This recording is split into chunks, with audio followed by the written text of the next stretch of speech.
Hello and welcome to Dario's Comic School, and today's topic will be how to find your artistic voice. What do I mean by this? So, stay with me, this will be an interesting topic. I know you're looking like the chicken and the pig right now. What is this guy talking about? What are we looking at? We take a look to the sky. And we're talking about how to find your artistic voice. Why is this important to find your artistic voice? As you can see, I have here a bunch of comics, the drawing of a woman, and I have here some DuckTales, Avatar, and what do I have here? Let me see. I got a bunch of books, The War of Art. What is this stuff? Stephen Pressfield, Noam Chomsky rules the world. Who cares about stuff like this? King, Warrior, Magician, The Invisibles. Are you Neo, Dario? No, I'm not. I'm just a guy who wants to make comics, but I feel kind of like Neo, and I tell you why. So, the other day, let me see. What was the original idea? The original idea was Avatar: The Last Airbender. Deep story, Korra, Simpsons, his family, Dirty Dancing, popular. Okay, I know where we are. So, the last day, I was at a school teaching comics to students or how to draw, and one drew the DuckTales. And usually when I teach younger students how to draw, I bring them stuff like this. And bear with me, it doesn't matter if you're older or younger. This is going places, this is important stuff. So stick around. When I was young, as you can see, I think these are from the 90s, and I'm still keeping this. This would be mint, but some children had this in their hands, and so Io Paperino, DuckTales, this is where it kind of began. This is just a comic of the TV show, but we will get into this in a second. And then this is Frank Miller's Sin City. Why this is important? Let me show you. The question is, why can you draw? And that's an important question, but we will solve that later at the video. So, this is kind of how to find your artistic voice, and I wanted to call it also how to write, what to write about. Let's say you want to do a comic or you want to do art. You do need sometimes a how that keeps you long enough. Like, what keeps me going doing this YouTube channel? I tell you right now. I'd rather do this than do something else with my life. I rather put out comics that are meaningful and help people become the strongest version of themselves than do something else. And this keeps me in the trenches. This keeps me pushing, making videos and other stuff. And before we come to this, which is very important, or what should we do first? Do you want to see a bunch of trees first, or do you want to go into the storytelling aspect? Okay, let's do the trees first. So, how to find your artistic voice. They say your mess is your message, your wound is your womb.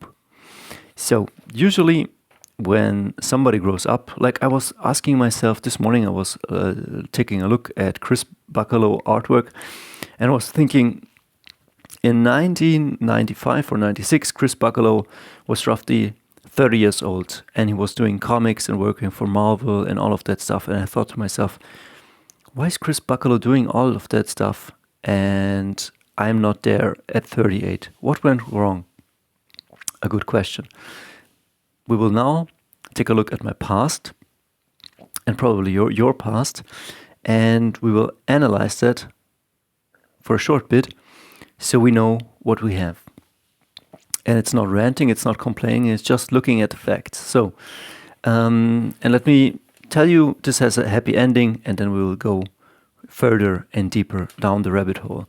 I know, let me tell you this, like you're watching kayfabe and you're watching I don't say they're shallow or stuff like this, or your boy Zack, or you're watching other comic channels. But in my mind, it's definitely about fun. But as you can see, like Avatar: The Last Airbender was a great show, but it also went deep on philosophy, on people, on how to live. And that is a big enough why that keeps you going, pushing, making your art, creating your comics. If that isn't there, if it's just like the money, or if it's just like to prove people, you will burn out. But if there's something wrong you want to write, as with me, then nothing can stop you. You become the Terminator in a good sense. So usually when a kid or person gets born, I will kind of, how do you say, I will compare it to a tree. Let's say Chris Buckalow with 30 years old, I don't know, I don't say like every person has problems in his life, like physical problems, family problems. Nobody goes through life without problems. But let's say he discovered artistic talent. He said, oh man, I could do this for a living. And he went for it. And who knows, maybe he had some people call it luck. But I don't know, does luck really exist? Or is it just like the fact that you're prepared and then something comes along and you're the most prepared, and so you take that chance, and for everybody else it looks like luck. So let's assume that he was a strong tree, so he could do that. And when we look at my past and why I do this channel, and why I do the comics I do, at 5 years old, my father died. And so, even if I would have had, let's say, for example, a same trajectory as a Chris Buckalow, which is purely hypothetical, but the fact that you lose your father, a big part of your root, of your family tree, of yourself, you lose valuable attention, probably the finances in the house are not as strong as they could be, and I know they weren't. Like my mother stayed single, worked, which led to lack of attention, stress in the house, lack of money, and you might question, like, why are you telling me this? Like, bear with me. This is the storytelling aspect. This is my mess. This is my wound. This goes into my comics. This is how you will find your artistic voice, because your voice might be very different. You maybe had a good upbringing. You're into skateboards, basketball. You're into drawing. You want to draw something like Mila Superstar or NBA stars, and do that, because like everything you add to this world, which is born out of pure love, is really good. But I'm just showing you what I have. Like this is what I got. This is what I have in my hands. So this is my artistic voice, and then you can see, oh, this is Dario's artistic voice. Maybe mine is different. Maybe I want to do a comic about Invicta watches, or maybe I want to do a comic about what you're interested in. But it will definitely be and something like things you love and things that hurt you, and that will come together. And I will show you a bunch of examples. So I kind of lost my father, financial stability. There was stress in the house. There was some bodily sickness on me, like my skin was kind of dermatitis and all of that stuff. There was ignorance. My family from each side, like very loving people, but pretty much ignorant people, but very loving, also very able in some certain aspects. But there was definitely a big element of chaos in my life, like a big element in the whole family. And so this is probably my branch, and there was a lot of lack, and a lack of tribe, a lack of finances. Let's look at the strong tree. The strong tree has a strong foundation. Well, maybe something like this exists, maybe it doesn't. But let's say you have like a cool mother, a cool father, everything runs smooth, if this exists. But probably there to a higher degree, like like, I don't want to say that it was very terrible, because like I have a smartphone, I can speak, I have hands, I have a brain. You know what I mean? There was definitely a great element which I can be grateful for. Like, I enjoyed studying. I had my possibilities. So there was chaos, there was lack, there was things that hurt me and kept me back. But there was enough to keep me going, enough love, enough support, and all of that stuff. But we're just checking here for artistic voice. And so strong foundations create strong individuals, tons of experiences. This is what, like, my mother was very fearful because she had lost my father, and I was always very sickly. So the tree you see here is pretty starved of attention, money, which money means freedom and also like possibilities. It's a very important thing. So don't neglect money, don't neglect security. It's very important also for an artist. But money or like people in your life, like if you have, like my sister was a great source of, my sister provided me with comics, with money. She brought me to the movies. She was the older one. She got a job first. So she pulled me. She pulled me up, and definitely she pulled also my mother up. So she was the older one. She took the responsibility and she pushed for a lot of good stuff, which I have to say. And yeah, let's say you're this tree, like you got the right soil, you got the right nutrients, you can grow thick, strong, bear the fruits you want. That's what we call a happy life. And it definitely includes healthy finances, a healthy body, being attractive, having the things in your life that you want. And thanks to God, I'm not here anymore. I'm moving towards this because through my life, I found out what I don't want, and through kind of be pushed into a certain direction, I now push back. Before we come here, let me see this. There was an experiment, and that experiment, some scientists sheltered some trees, because now comes the funny part. Now comes the part where we look at you, at me, at maybe the artists. Artists have to suffer a bit because otherwise they wouldn't be able to tell anything. Artists, I think, are somehow healers and people who bring fun, togetherness, take a different look at things and spin the world in a different direction that is more aware, more fun. So scientists sheltered some trees and they gave them everything they needed. They gave them every nutrient they needed, the best soil, but they sheltered it in something, in a glass house, and then something strange happened.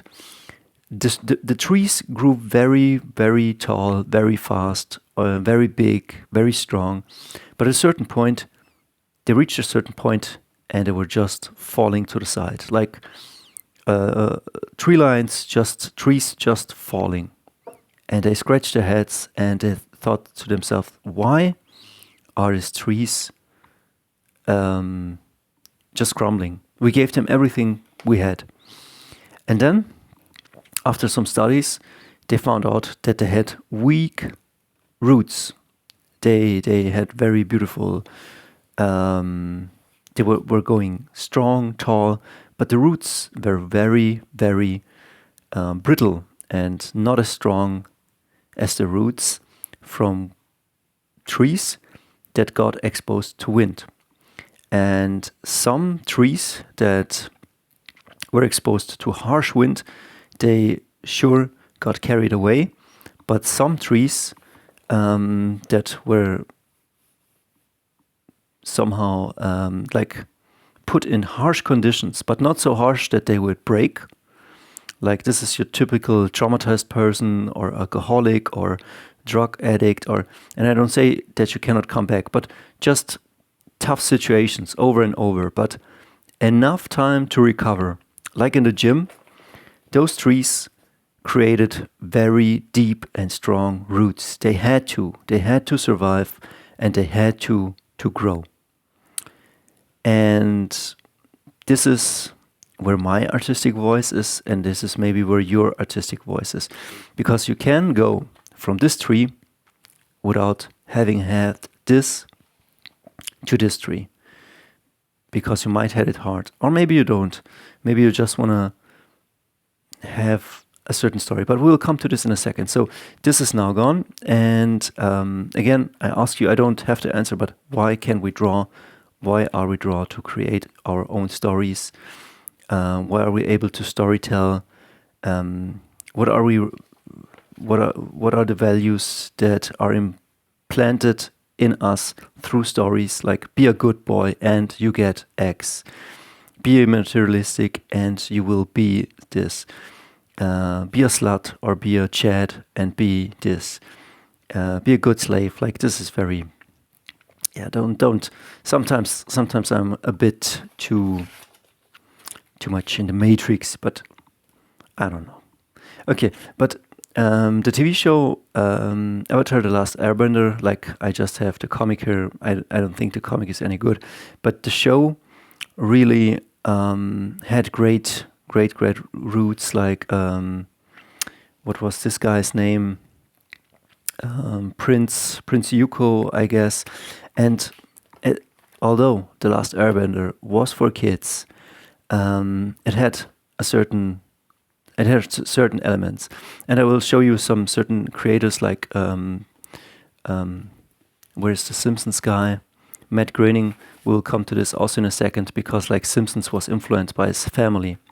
So I don't know who created The Last Airbender or who wrote it, but these characters all like Aang lost his family. He's the last Airbender.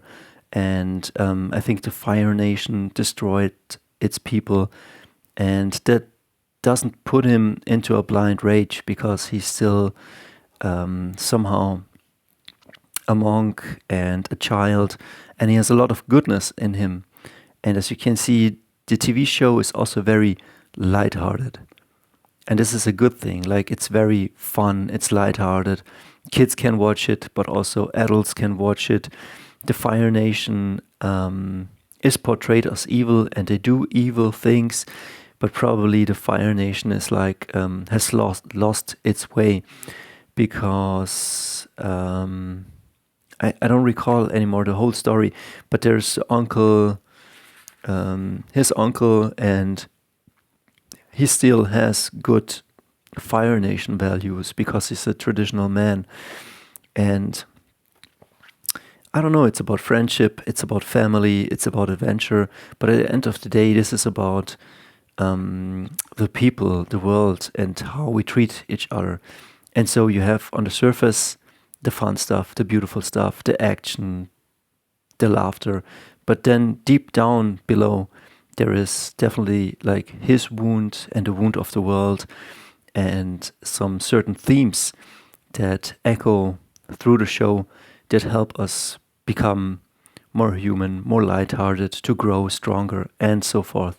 And also, I think Matt Groening, when he was creating The Simpsons, I don't know how the story really goes, but he was about to pitch a show, and then he invented Homer and Marge and Maggie, and I think it was kind of like his own family. Like, he copied, or he created a world where he know how it worked, because it was pretty much like his family.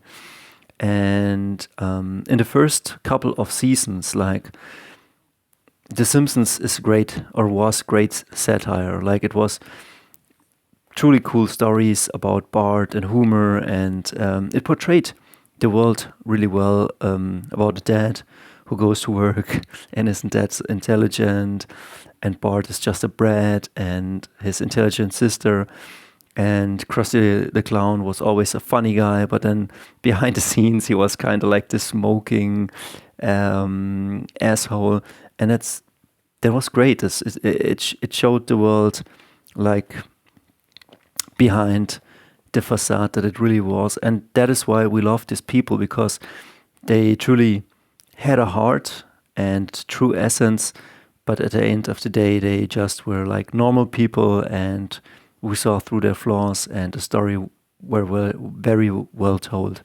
So, I don't have a Don Rosa here, but I assume, and sorry that I don't know, but whoever created like a DuckTales and whoever drew in the style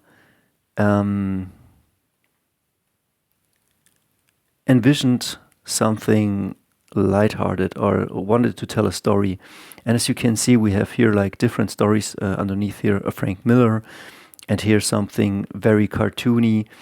But the way your artistic voice expresses, there is like no restraints on it. You can draw in I would say, take what you love, or take your heroes. Like I love Gaston, and I love Spiro and Fantasio, and I do love this artwork very much. But this is not what resonates with me if I have to draw. Although I might take some elements from it, like a beautiful, realistic living room, but also like the color style. And so take what you love, mix it up with what you want to talk about, and put some spice on it. Here, Gaston, this is really like funny. It's about a bit like The Office, and it's very, very funny. So I enjoy this very much. And as you can see, there are a lot of styles. You don't have to write a certain story like The Invisibles. You don't have to talk about problems all the time. You can also just have fun and bring laughter and joy to the world. So that's also very, very valuable. What did I want to tell you? And let me show you the Frank Miller part for a second. I put the sign in here because sometimes you say, man, I can't draw like my heroes. I mean, check out this page. Maybe on the camera it's good, but well, on the camera it looks very good, but does it really? I mean, these are not the best drawings. I mean, this is definitely decent. I don't say that it is easy, but there are some pretty wonky drawings in Sin City, although it is very beautifully made. But check this out, like, you can draw a car like this. I don't know how Frank Miller did it, if it took a toy car, or check this out. This is not a beautiful panel, but it works. I'm still reading it, or check this crash. It has certain cool aspects, but it's not like beautifully or gorgeous. And this panel is neither. There is definitely some artistic chops here, and this guy knows what he's doing, but it comes through the doing, through the experience, that he developed his style, the sort of stories he wanted to tell. And I encourage you to do that too, to just pick it up and do sequentially, like in the gym, pages, and to kind of build your athletic comic body. But if you know where you want to go, or if you have a story to tell, a mission to accomplish, that will give you definitely like the motivation to stick with it. As it is with me with The Last Pickup Artist, or with Dario. Why? Because I have a story to tell, and that might encourage other people. And so I want to say also the final point. I hope somebody watches this. Like this, for example, the movie Dirty Dancing. And I watched it as a child with my sister and my mother, and I didn't like it because, well, it's not a movie for guys. But as I grew older and went to movie school, I kind of enjoyed the movie at a certain point. I watched it, and I understood that it was something like rich versus poor, societal norms versus personal freedom, love and passion versus blind obedience and dullness. Like some of the people in the movie just act idiotic, and those are the people who are seen as good people in the society. Like they just act like dorks. And Patrick Swayze is kind of always like the asshole because he goes against the conventions and does his thing. But that comes also with a lot of pain, doubt, and all the other things. And Dirty Dancing is a very popular movie on the surface. This is really important. It is about dancing. It is about forbidden stuff. That's the marketing. But underneath that lies a story about integrity, honesty, going for what you want, sticking to your guns, and all of that stuff. And also like, that's very powerful. And it's powerful because the female writer who wrote the screenplay or the book, she lived that. It was her story.